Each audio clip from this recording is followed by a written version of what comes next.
tuve la oportunidad de agradecerle al padre Danilo el tiempo y la preparación necesaria para poder hacer, ¿verdad?, un tipo de charla o algún tipo de reflexión doctrinal.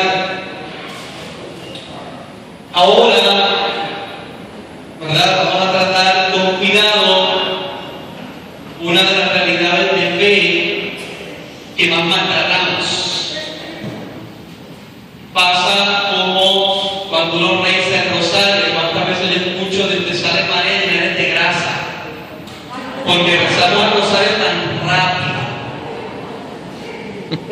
El domingo antipasado yo lo escuché como 35 de las 50 veces, como 35, por parte del que lo dirigía y por parte de los fieles que lo estaban respondiendo. Desde sale mañana de grasa, de gracia, no hay prisa. Pero el problema es que si cuando uno llega a la profesión de fe en el credo de la misa, pues yo normalmente también lo pronuncio para aguantar la prisa que tienen los fieles en terminar el credo. Porque la idea es salir de lo más rápido posible y patearlo, porque pues hay otras partes en la misa. Sí, uno lo ve, uno dice, creo en un solo, Señor, de todo visible, así como que echando para atrás, poniendo los frenos. La importancia de la profesión de fe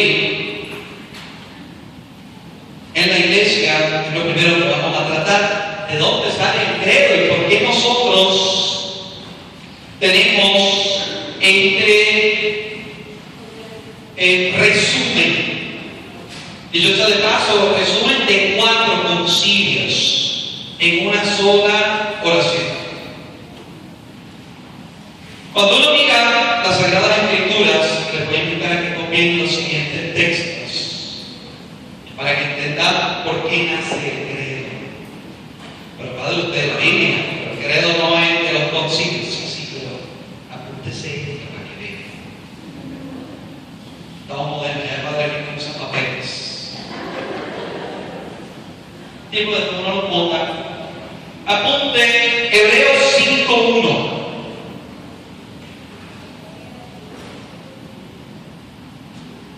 Apunte Evangelio de Juan, capítulo 1, versículo 1 y siguiente. Evangelio de Juan, capítulo 1, versículo 1 y siguientes. Casi todo el capítulo 1. Evangelio de Juan, capítulo 19, versículo 18, que es uno de los textos donde yo he escuchado las peores interpretaciones sobre esa expresión tan simple de Jesucristo que dijo, tengo sed. Y todo el mundo le da a esa expresión de Jesucristo una serie de, ¿verdad?, lucubraciones teológicas, cuando es tan simple como que tenía sed, nada más. Y uno se pregunta por qué el evangelista reporta en una expresión tan normal como la que usted y yo podemos decir, que no sé, tengo hambre, tengo sueño, tengo cansancio. Vamos a ver. No todo lo que vimos ahora en las primeras comunidades de la iglesia. Nosotros tenemos en el libro de los Hechos de los Apóstoles 2 conflictos con los que pisa una iglesia que, divina por su fundador, humana por sus miembros, van a haber disensiones.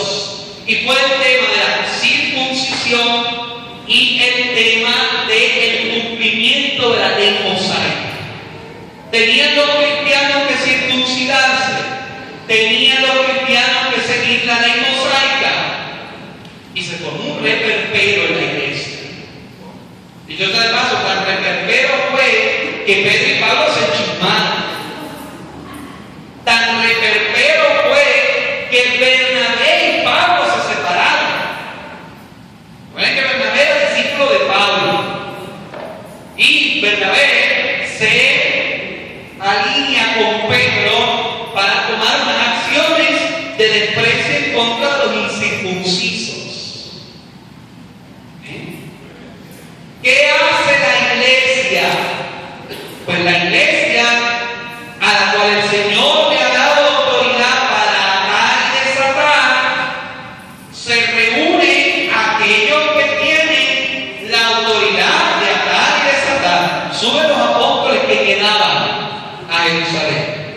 Y de paso, cuando suben los apóstoles a Jerusalén, quedan ya muy pocos. Ya Santiago lo habían asesinado, ya Santiago el menor estaba desaparecido, Tomás se había desaparecido también, ya Pedro se había ido a Alejandría, porque Pedro no fue el primer obispo de Roma. Pedro estuvo en Alejandría primero y luego a Roma. Y allí ellos se reúnen, y es bien importante la expresión que ellos usan cuando envían, como cambió el tono. Envían a sus queridos Pablo y Bernabé. ¿Cómo cambió el tono? Después de la reunión, antes de la reunión era y Pablo ya era hipócrita, Pedro.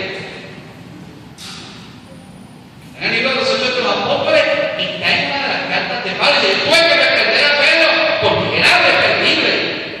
Después son nuestros queridos Bernabé y Pablo. El Espíritu Santo nosotros decidimos. Entonces la iglesia manda una decisión con autoridad. No fue verdad que Pancho Caracoltán y Chincho de la esquina dijeron esto. ¿Por qué les digo? Porque los chismes en la iglesia originaria comenzaron precisamente porque unos grupitos empezaron a opinar sobre lo que era verdad. Cuando uno opina sobre la verdad, empieza a hacer un montón de cuentos. Y uno puede decir, pero nosotros estamos claros. Pues no estamos tan claros. Y según salieron los que querían que se circuncidara y los que querían que siguiera la ley mosaica, nosotros vamos a ver que en la iglesia antigua hay algunos problemas teológicos, porque Jesucristo nos hizo unas declaraciones, ¿verdad?, exhaustivas sobre quién él era. ¿Y quién tuvo entonces que aclarar? Tuvo que hacerlo la iglesia, como lo hizo con aquel tema. La iglesia empezó a tratar distintos temas en los cuales definen los cristianos. Creo esto. Y el cristiano que lo, la persona que no crea esto, no es cristiana. El Evangelio de San Juan. El Evangelio de San Juan, si usted sabía que es totalmente distinto a los evangelios sinópticos, porque no es un evangelio cronológico, no es un evangelio que se detiene en ciertos detalles que se detuvieron los otros. El bautismo, la transfiguración, el sermón de la montaña, subió a Capernaum, bajó para acá, vino para allá, hizo el endemoniado o los endemoniados, el ciego, los ciegos. Juan comienza su evangelio con un discurso teológico. En el principio era el verbo y la palabra estaba con Dios y la palabra era Dios. ¿Por qué Juan escribe su evangelio de esa manera? Porque cuando Juan escribe en la iglesia donde se peregrinaba en aquel momento, se había puesto en duda la humanidad de Jesucristo.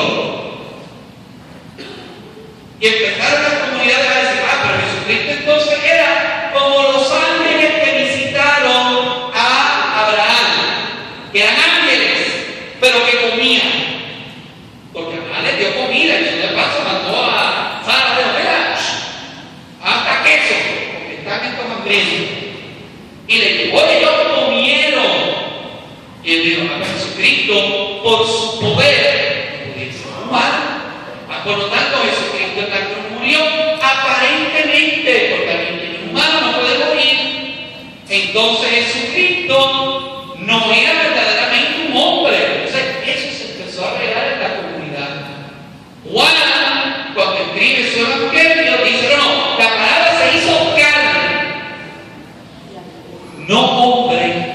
Miren qué interesante, no usa antropos, usa la carne, la palabra se hizo pellejo, se hizo piel. Para ponerla así, O sea, no es que simplemente tomó forma de un humano, no.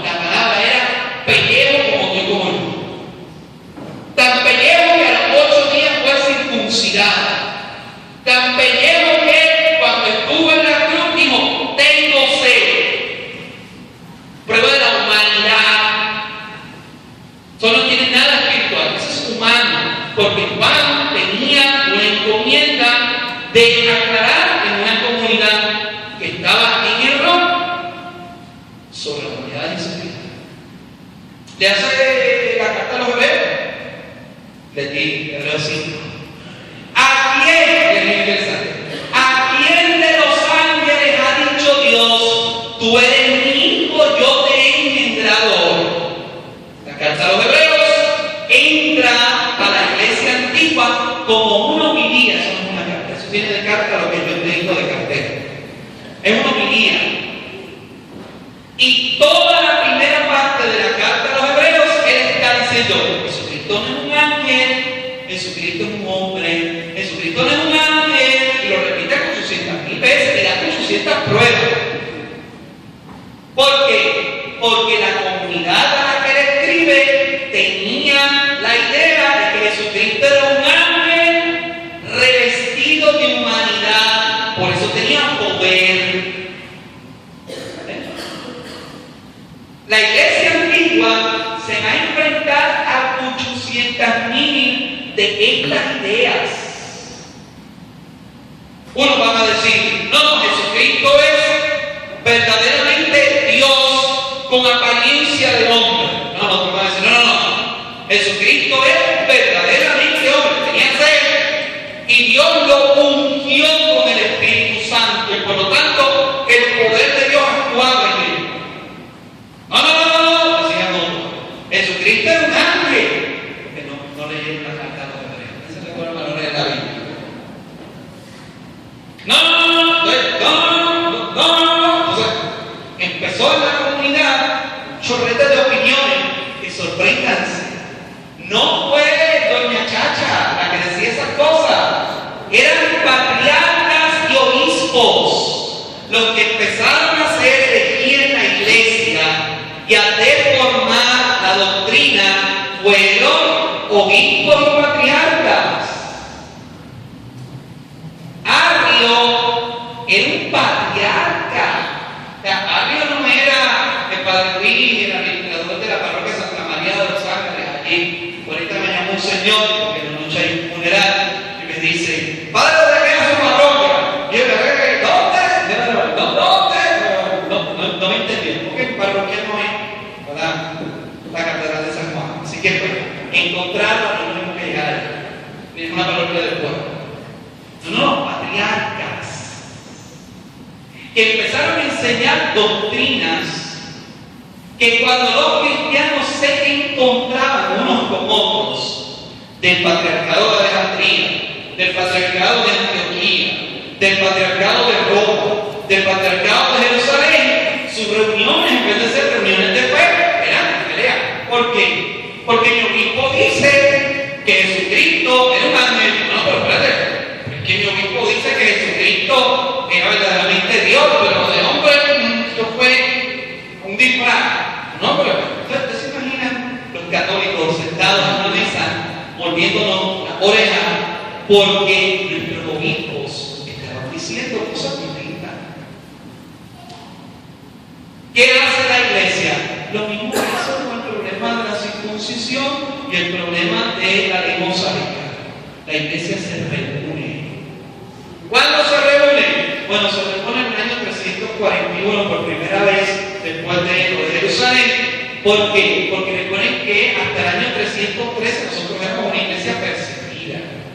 Y por lo tanto, si se nos ocurría reunirnos en un lugar, imagínense, nos hacían picadillo y hasta el Papa se nos mandó. Aunque atentos, los primeros 400 años de la iglesia, todos los papas son mártires. Todos. Ningún papa terminó viejito el ministerio que tenía. Todos fueron asesinados. Para que ustedes vean qué hacía la iglesia. Entonces, convocaba unas reuniones públicas bajo el amparo del emperador. ¿Por qué? Porque si nosotros decíamos al emperador ven, el emperador venía con el ejército. Entonces nos protegía, la verdad que somos una iglesia ahora tolerada o permitida o oficial, porque los no están mirando de reojo. Así que el emperador estaba presente y como garantía de unidad. El emperador era gente que partía bizcocho. Hoy día nuestro gobernante, nosotros hacemos hasta chistes de ellos, pero antes los emperadores eran lo más cercano a la divinidad, incluso dentro del cristianismo. Se levantaron todos estos revolucionarios de la iglesia antigua. ¿Y ahora qué hacemos? Porque imagínense, el patriarca de Alejandría está chismado con el de Constantinopla, porque te dice que Jesucristo no es Dios, y te dice que Jesucristo es Dios. Y ahora no quiere celebrar misa con él. ¿Ves lo que pasaba? Porque imagínense, ¿cuál es un hereje? No, ¿cuál es un hereje? No, ¿cuál es un hereje? No, ¿cuál es un hereje? Imagínense esa conversación de dos personas con el cerebro cerrado peleando. La iglesia, hermanos míos, resolvía un problema públicamente. Y se empezaron a convocar con una serie de concilios donde los temas eran los temas que estaban dividiendo a la iglesia. Nosotros no queremos una iglesia dividida. Yo veo a la gente que tiene unas opiniones medio extrañas. Hermano mío, no se inventen las cosas. Ya Jesucristo habló. Y si usted dice algo, yo sé que yo tengo que la iglesia de mi parroquia, si usted dice algo que contradice la Sagrada Escritura, usted está mal. ¿Verdad? Se lo digo desde ahora porque no se chica. Usted está mal. No se disparate. Así nosotros entonces vemos como el primer concilio, el de Nicea, el Papa San Silvestre llama a la iglesia para definir si Jesucristo era igual a Dios, es decir, si era Dios o no. Conclusión: Jesucristo es verdaderamente Dios. ¿Qué dice el credo? Dios de Dios, luz de luz, Dios verdadero de Dios verdadero, engendrado, no creado, de la misma naturaleza del Padre. ¿Saben de dónde viene eso? Del año 325 del Concilio de Nicea. ¿Ven cómo la iglesia prega? Esto no es a lo loco. Nuestro credo no salió como un arranque. Y de pronto, cuando uno ve el primer credo, uno lo puede buscar, te aparece el primer credo. ¿Saben cuál es el primer credo? Creo en Dios Padre Todopoderoso, creo en Jesucristo el Señor, creo en el Espíritu Santo. Ese era nuestro credo. Ahora, atentos, ¿saben cuál es el credo más antiguo de la iglesia? Da la Biblia. Jesucristo es el Señor. Ese es el credo más antiguo. Cuando alguien proclamaba Jesucristo es el Señor, dice católica. Por eso San Pablo dice: nadie puede decir Jesucristo es el Señor si no es bajo la acción del Espíritu Santo. Así ella lo muestra. Y cuando la gente profesaba la fe, y se lo tenían que saber, y solo se lo sabían los cristianos, era un código secreto entre nosotros. Para que ahora dan la misa para televisar, pero antes, no solamente por las persecuciones, sino por lo que se llamaba, esta es una expresión muy bonita, el misterio del arcano. Usted va a escuchar eso en la iglesia antigua muy frecuente. El misterio del arcano. Es decir, esta revelación que sabemos nosotros, y es la revelación de la verdad. La iglesia protegía el misterio del arcano y no se le daba a todo el mundo. ¿Sabes cómo no se le daba a todo el mundo? Porque utilizaban la Sagrada Escritura. No le den las perlas a los cerdos. Entonces dice: no, esto no se le puede dar a todo el mundo. E incluso en la iglesia antigua había un ministerio que se llamaba el ministerio del hostiario. Ostium en latín significa puerta. Es decir, nosotros teníamos un ministerio de una persona que estaba en la puerta, que era quien controlaba quien entraba y quien no entraba a misa. Y era el que cuando llegaba el momento de la consagración, los que estaban en el catecumenado les decía: vamos,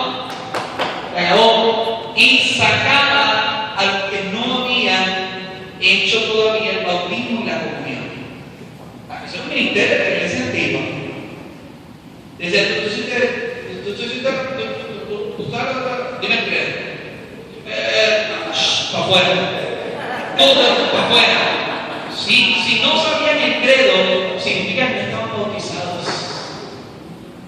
La iglesia empieza a utilizar el credo no solamente como una definición de fe, para que nosotros no andemos diciendo disparates, sino también como una carta de identidad.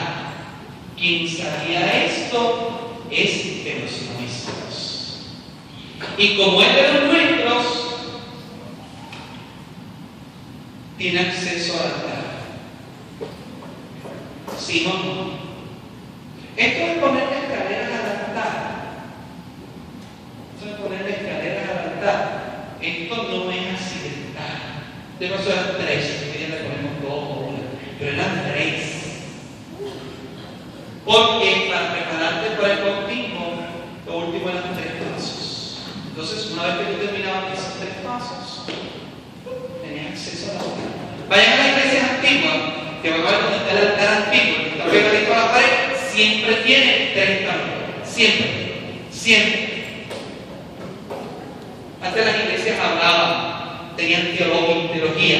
Hoy día a veces las iglesias son unos salones de conferencia con crucifijo. Pero las iglesias hablaban de sus culturas. Eso es bello. Y para mí nuestra iglesia no se oye por la mañana. La duda es una riqueza teológica. ¿Qué define el credo?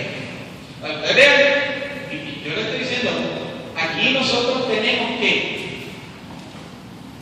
400 años de discusión teológica en una sola definición. Sí, el credo tiene varios artículos. Vamos a ustedes se tienen que saber cómo nos han dicho porque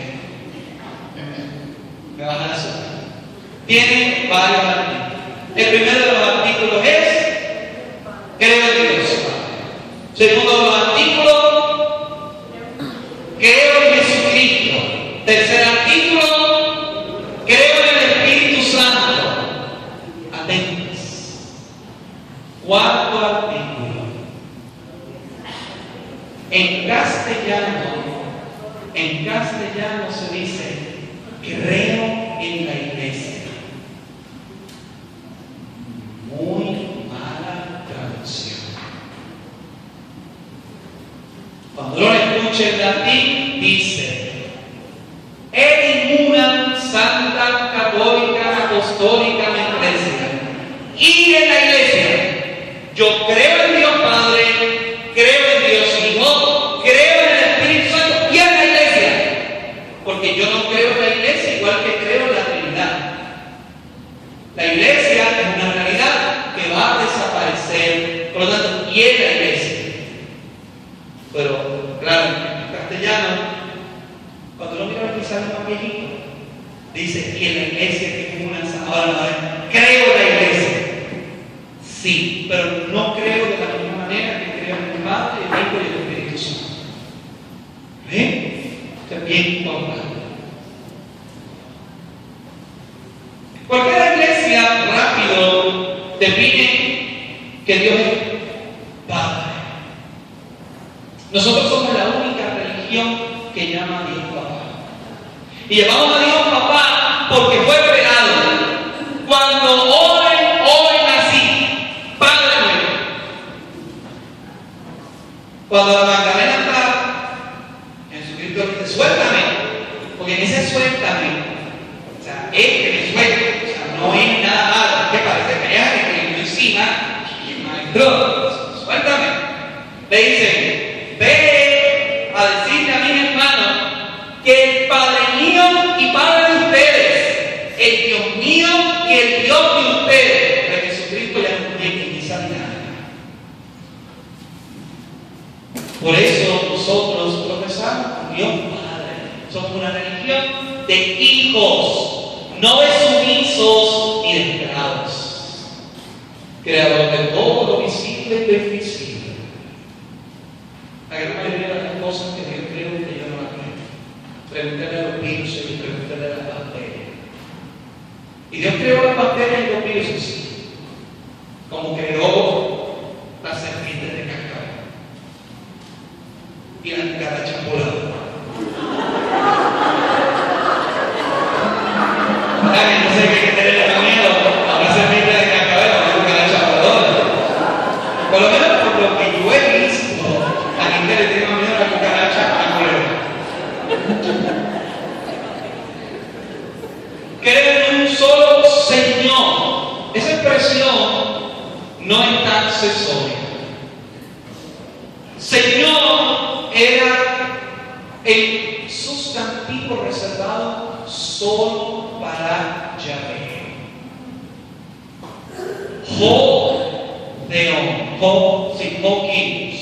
El Señor. Creo en un solo Señor, Jesucristo. ¿Qué significa Jesucristo? Esas dos cositas. Jesús, el ungido. ¿Por qué? Porque la gente esperaba al Mesías. ¿Qué significa Mesías? Ungido. Entonces, Jesucristo es el que. ¿Sabes lo que dice el Pedro? Jesucristo es el que. El que estamos esperando, ese es. Hijo único. Porque también en la iglesia antigua, Sabemetría preguntó de que había otros espíritus, los demiurgos, que eran también espíritus salidos de Dios y eran como Jesucristo. No, que único Jesucristo. Hijo único de Dios, nacido antes. La iglesia subraya, Jesucristo no es una creación. Ahorita van a ver a Monseñor Fernando Feliz hablando de las teologías. Cuando él era profesor nuestro de teología en el seminario, en donde para nosotros entender de dónde sale el hijo, cómo podemos explicar el hijo, en su relación con el Padre, decía Padre Fernando, usted siempre es una planta delante de un espejo. Y pregúntese, ¿cuál de las dos está creciendo más rápido? ¿Y cuál de las dos se diferencia de la otra? Ninguna. El Padre y el Hijo son un reflejo. Jesucristo no es una creación. Jesucristo siempre ha estado en la intimidad de la Trinidad.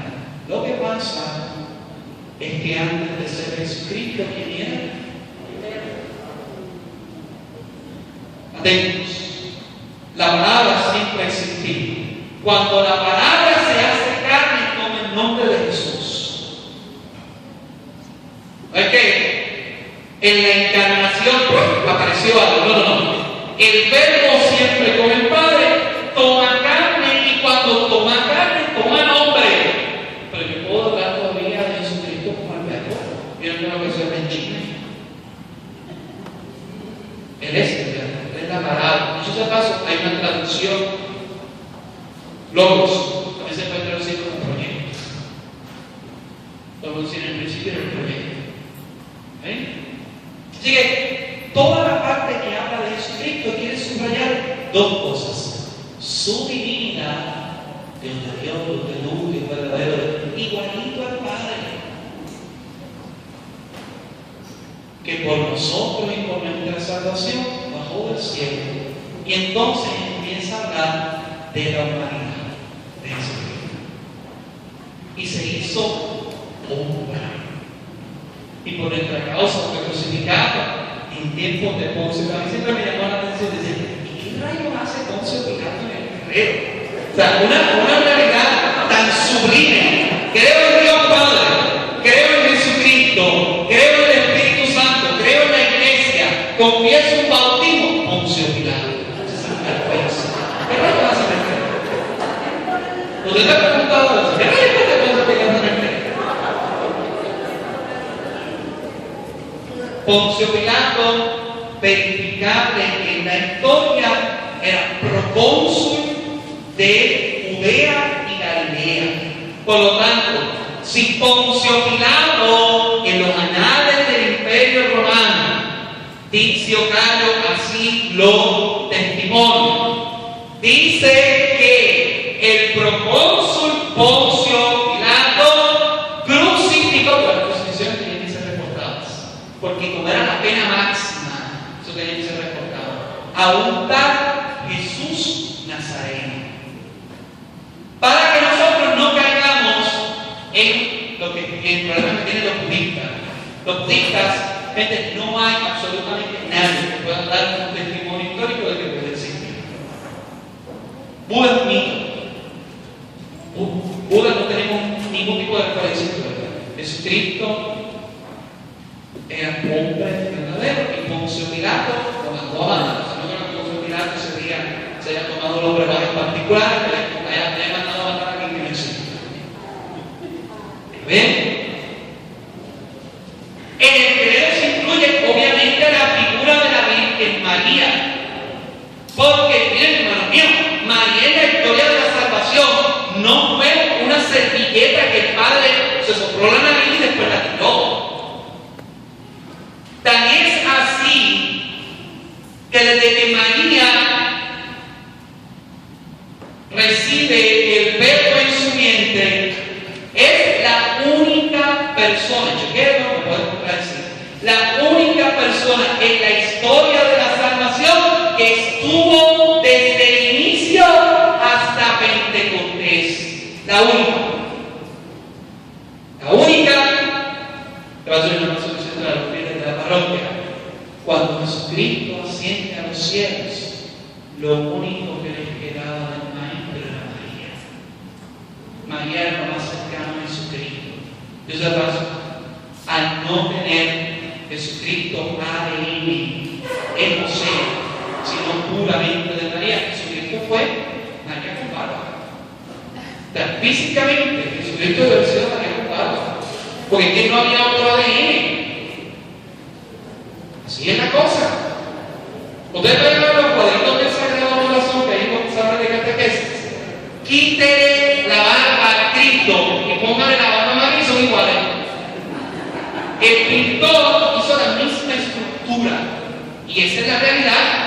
Jesucristo no tiene otro ADN. No lo tiene.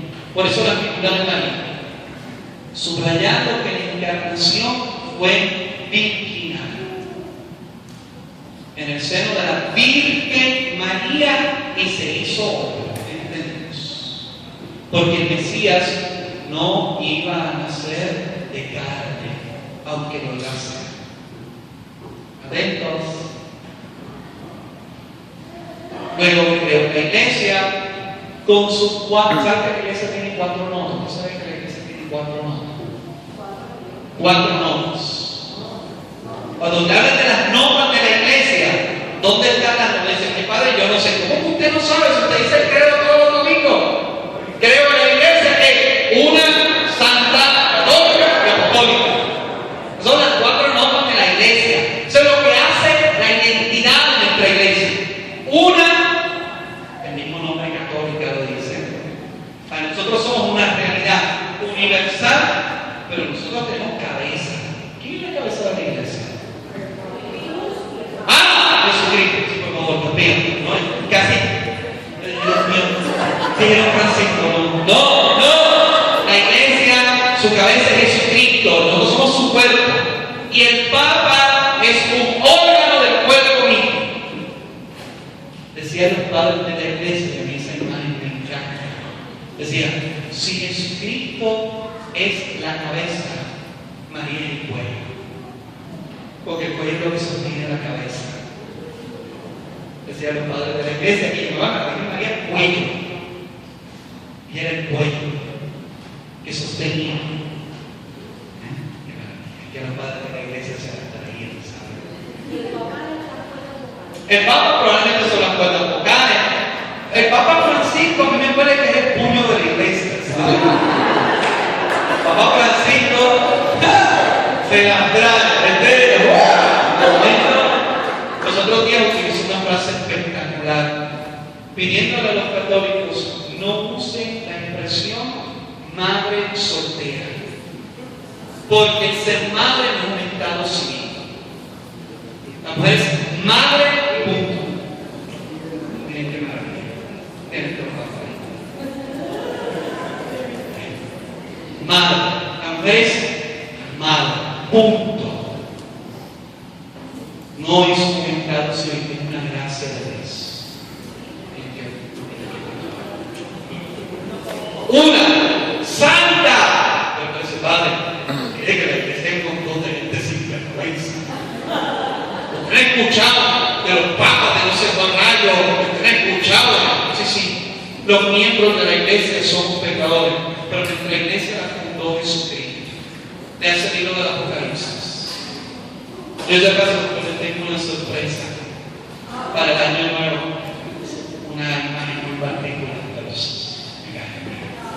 lo que vaya.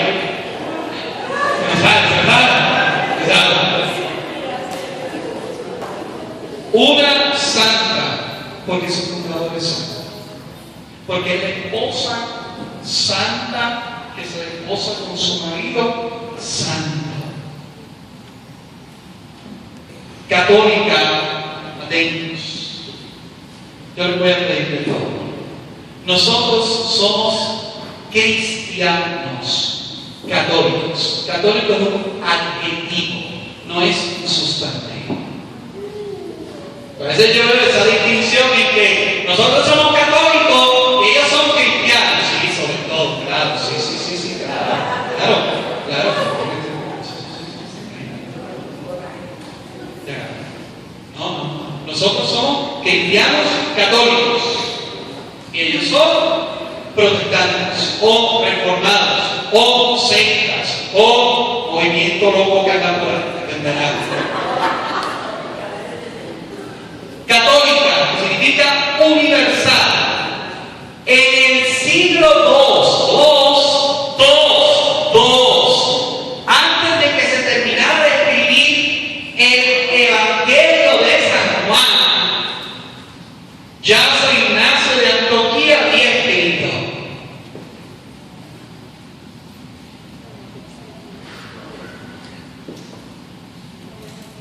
Que cuando hablaba de la iglesia, hablaba de la iglesia católica, porque estamos en todas partes. San Ignacio de Antioquía, antes de que termine el Evangelio de San Juan, de escribirse, ya habla de la iglesia como católica. Y va a decir, y Roma nos preside.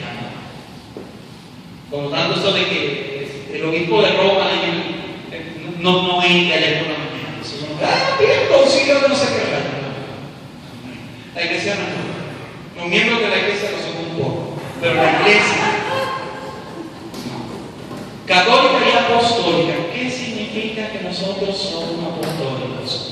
Que nosotros no estamos aquí por la voluntad de Pancho Caracoltado.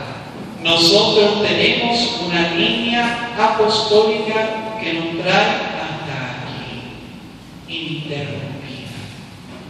Somos la única iglesia que desde Pentecostés no ha roto su línea de sucesión apostólica. La razón por la cual yo puedo consagrar en este altar es porque a mí me ordenó un obispo que tiene sucesión apostólica. Ustedes pueden buscar, existe el árbol apostólico de Monseñor Roberto. El obispo ordenó al obispo, ordenó al obispo, ordenó al obispo, ordenó al obispo, ordenó al obispo, ordenó al obispo, ordenó al obispo.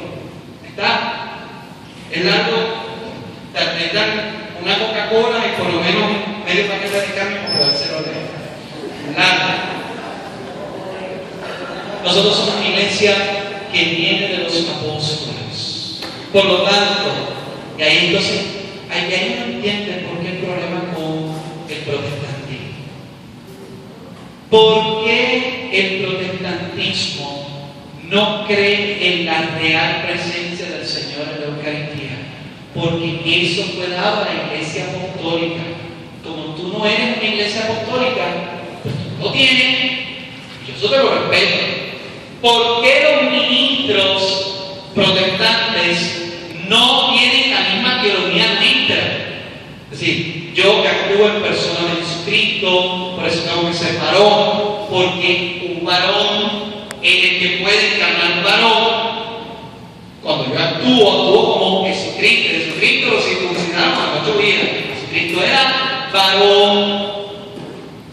¿Por qué yo no tengo problemas en que en los hermanos protestantes haya ministros mujeres? Porque es que para ellos tiene lógica, porque no es el mismo ministerio mío.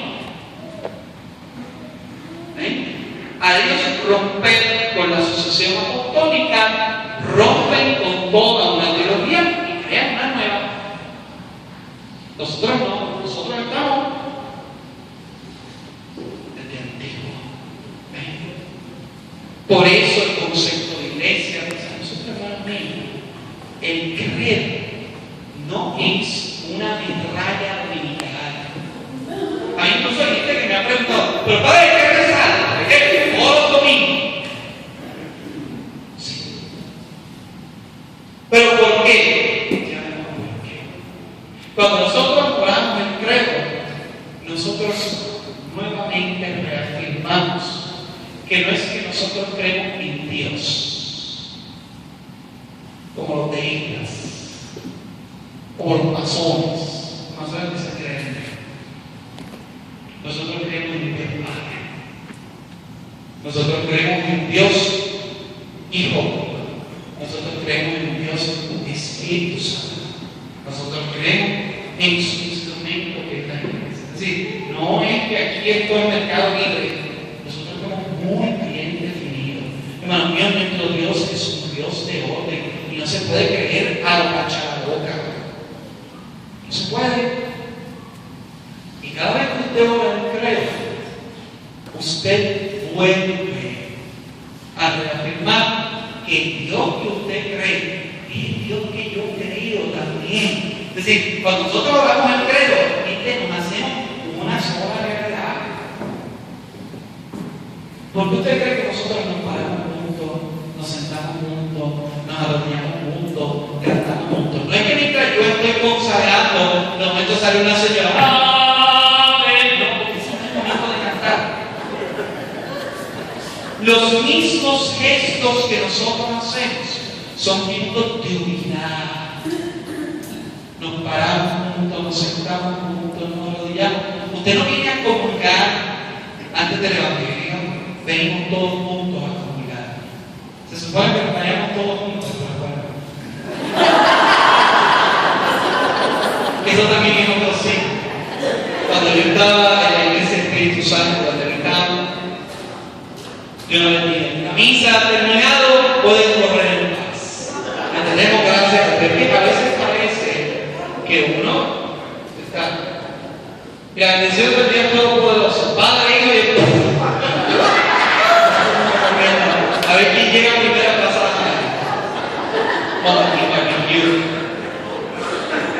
hasta el salir todos juntos en un sitio que somos una iglesia. Y esto nosotros debemos de tener claro. ¿Por qué? Porque teniendo claro el credo, por ejemplo, yo no voy a caer en los embustes de los testigos de Jehová. Que los testigos de Jehová dicen que Jesucristo es un hombre, solo hombre, revestido de poder. ¿Me he escuchado esa guía? Arriba. ¿Va a ver? Caminando bajo el sol. ¿Por qué yo no puedo tenerla? Y no creo en el mismo Dios de los mormones. Por los mormones dicen que Jesucristo es un ángel. No te escuchamos quizás para que no escuchado la historia. Hay que tener mucho cuidado, hermanos míos, cuando nosotros decimos que todos los cristianos creemos en Dios.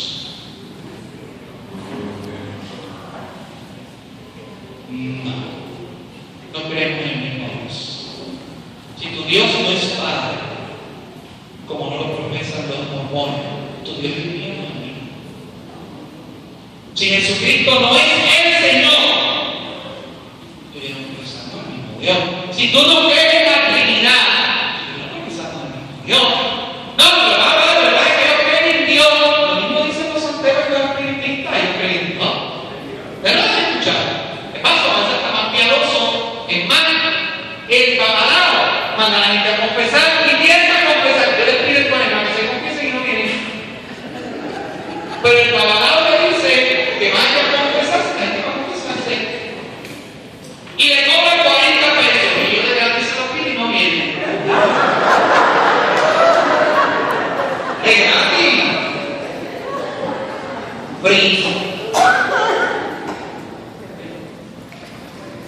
No es accesorio el credo. El credo nos da una identidad.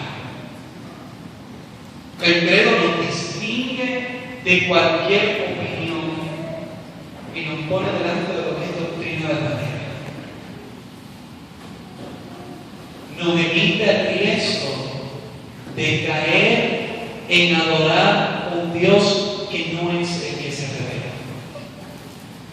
Y nos permite, por último, peregrinar en la iglesia que el Maestro dejó para transmitir en cada lugar.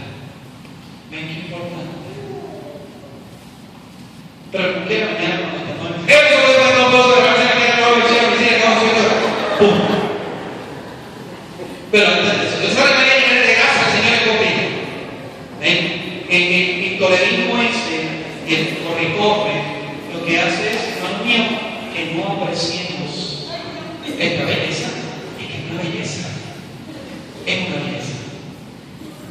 De que el credo niceno-constantinopolitano, que es uno de dos credos.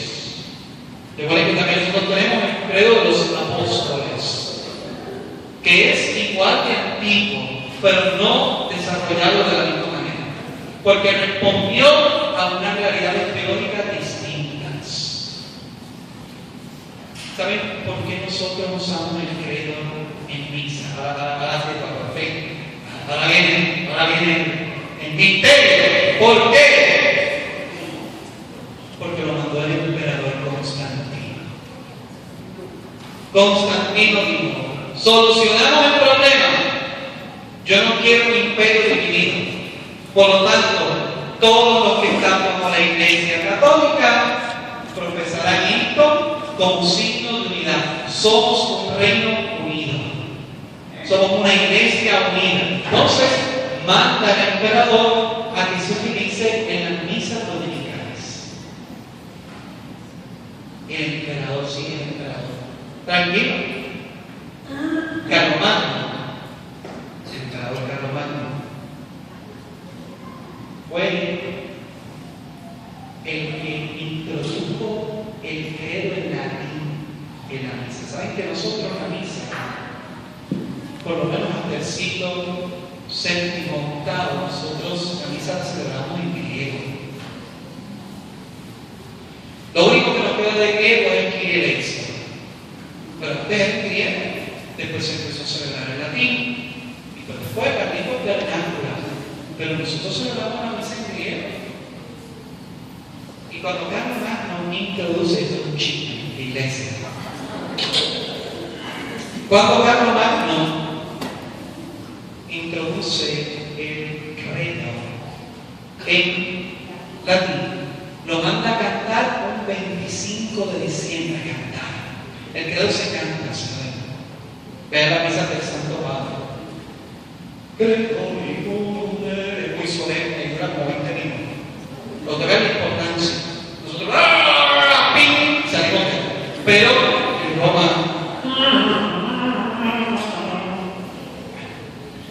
Carlomagno introduce una variación en el credo para que el latín se fuese un poquito más entendible. Hasta ese momento la iglesia decía, y creo en el Espíritu Santo, que procede del Padre por el Hijo. Y Carlomagno, cuando hace esa traducción en latín, pone y del Hijo. Eso, una de las cosas que causó la división entre los católicos y los ortodoxos. Porque ese cambio en el credo, para que ustedes vean lo importante que era el credo para la iglesia antigua. Cambiar ese sí por él. Miren eso. Dijeron los ortodoxos. Lo cambiaron similar con nosotros. Por lo tanto, ahora ellos tienen un credo distinto al nuestro. ¿Amén? Y como es un credo distinto al nuestro, somos una iglesia distinta. Por lo tanto, o Roma vuelve y cambia, o nosotros nos separamos. Miren cómo son las cosas. Y uno dice, ¿qué sangana? No sangana. Para poder haber nacido este credo, el que nosotros proclamamos, murió mi hijo. Porque venían manos extrañas del imperio que envenenaban gente de desconocidos. Sí, esto no es como ahora que el presidente te trae vasitos de agua, la botella de agua controlada. O sea, te pasas un vaso de agua y te moriste, pero ahora hay control. Esto, hermanos míos, persecución. ¿Sabes lo que pasó cuando la iglesia le dice a Ángel? ¿Sabes qué, Ángel? Es normal. ¿Qué ustedes creen que hizo Ángel? Digo, los curas que no están conmigo les arranco la cabeza. Arriba, pues ven. Y los curas que no estuvieron de acuerdo con Ángel, Ángel los mandó a matar. El credo que nosotros oramos costó sangre. Y a nosotros nos reunimos como una iglesia de grados. Por eso ustedes ven, yo comparto con mis hermanos de las denominaciones protestantes. Pero yo, mi guerrero, ni por el amigo más grande local. ¿Por qué? Porque andar en la verdad es lo que me va a hacer libre. No andar por la vanidad. La verdad, hermano mío, el credo es la verdad. Resumida, accesible, como se la aprende de memoria y la puedes citar. Por lo tanto, desde este próximo domingo, desde esta tarde, cuando oremos el credo, hagámoslo con conciencia. Ahí está metida la defensa férrea de una iglesia que a través de los tiempos no se dejó influenciar y que desde el siglo IV hasta el siglo XXI profesamos y profesaremos la misma fe, porque Jesucristo no cambia y la iglesia tampoco. El que quiera cambiar, nada, hermano mío. ¿Saben cuánto cuesta registrar una iglesia en el Estado Libre Asociado de Puerto Rico? ¿Saben cuánto cuesta? $35. Es lo mismo que inscribir una asociación de fines de lucro. Así que imagínense. Y como aquí hay 8 petras en la esquina, hay más iglesias protestantes que restaurantes chinos, ¿saben? Y hay que un restaurante chino en cada esquina. Puerto Rico, por kilómetro cuadrado, es el país con más iglesias en el mundo. Por kilómetro cuadrado. Puerto Rico. Solo en Fajardo, el pueblito de Fajardo, que es Puerto Rico, ¿verdad? Está un cuadro. Fajardo tiene 75 iglesias registradas. Sin contar las de Marquesina, las de Inspiración Divina, las de la Carpa. ¿Y saben cuántas iglesias católicas hay en Fajardo? Una. La del pueblo. Dígame si nosotros no tenemos iglesias chiquitas. Ni la guerra de Siguiente Borges, ni la guerra de Siguiente Borges. Hace tanto beneficio. Pero fíjense, hermanos míos, no solamente con fe el credo, profésenlo con orgullo.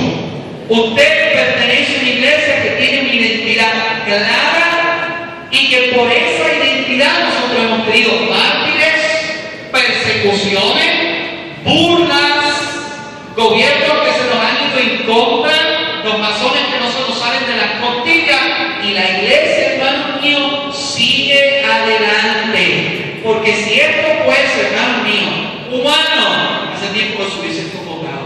Como esto es divino, hermano mío, lo llevamos hasta las últimas consecuencias. Siéntase orgulloso de ser un cristiano católico. Y de no que se